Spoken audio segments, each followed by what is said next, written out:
Noong unang panahon sa isang malawak at magandang kagubatan, may isang malaking elepanteng nagngangalang Elio. Kilala siya ng lahat dahil sa kanyang napakalaking katawan at malalakas na yabag. Ngunit kahit malaki siya, may isang bagay na matagal nang malungkot sa kanya. Wala siyang tunay na kaibigan. Araw-araw habang nakikita niya ang ibang hayop na masayang naglalaro, lihim niyang hinihiling na sana ay magkaroon din siya ng makakasama. Isang maliwanag na umaga, nagpasya si Elio na maghanap ng kaibigan. Habang naglalakad, nakita niya ang isang masayahing unggoy na palipat-lipat ng sanga sa puno. "Magandang umaga," masayang bati ni Elio. "Pwede ba kitang maging kaibigan?" Huminto ang unggoy at tiningnan siya mula ulo hanggang paa. "Kaibigan?" natatawang sabi nito. "Napakalaki mo naman, hindi ka marunong umakyat at mag-swing sa mga puno tulad ko." At mabilis itong tumalon palayo. Nalungkot si Elio, ngunit hindi siya sumuko. Nagpatuloy siya hanggang sa makita niya ang isang maliit na kunehong naglalaro malapit sa kanyang lungga. "Pwede ba tayong maging magkaibigan?" mabait na tanong ni Elio. Napaatras ang kuneho. "Pasensya ka na," sabi nito.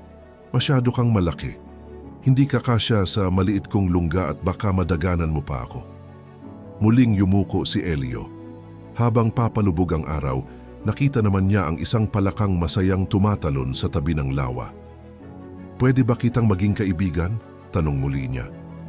Napailing ang palaka. "Hindi maaari. Hindi ka makakatalon tulad ko, masyado kang mabigat." Unti-unting nasaktan ang puso ni Elio. Pakiramdam niya ay wala ng hayop na gustong tumanggap sa kanya dahil lamang sa kanyang laki. Ngunit sinubukan pa rin niyang ngumiti. Maya-maya nakasalubong niya ang isang soro. "Pwede ba tayong maging magkaibigan?" tanong niya ng may pag-asa. Ngunit sumagot ang soro ng malamig. "Pasensya na, elepante. Hindi tayo bagay maging magkaibigan." At iniwan din siya nito. Pagsapit ng gabi, tahimik na naupo si Elio sa tabi ng ilog. Pinagmasdan niya ang kanyang refleksyon sa tubig habang umiihip ang malamig na hangin. "Siguro, tama sila," mahina niyang sabi sa sarili. "Siguro masyado nga akong malaki. Siguro wala talagang gustong maging kaibigan ako." Kinabukasan, isang malakas na sigaw ang gumising sa buong kagubatan. "Takbo, takbo!" Nagkagulo ang lahat ng hayop.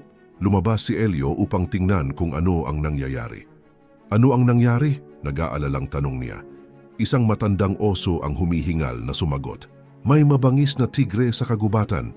Inaatake niya ang lahat ng hayop." Nayanig ang buong paligid sa malalakas na dagundong ng tigre. Nakita ni Elio ang isang maliit na kunehong umiiyak habang naiipit sa mga bato. Ang unggoy naman ay hindi makababa sa puno sa sobrang takot. Biglang naalala ni Elio ang lahat ng pagtanggi sa kanya. Ngunit sa halip na magalit, pinili niyang tumulong dahil mabuti ang kanyang puso.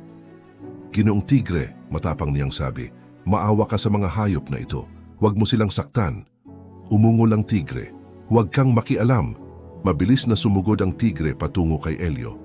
Ngunit sa isang malakas na galaw ng kanyang paa, malakas niyang nasipa ang tigre palayo.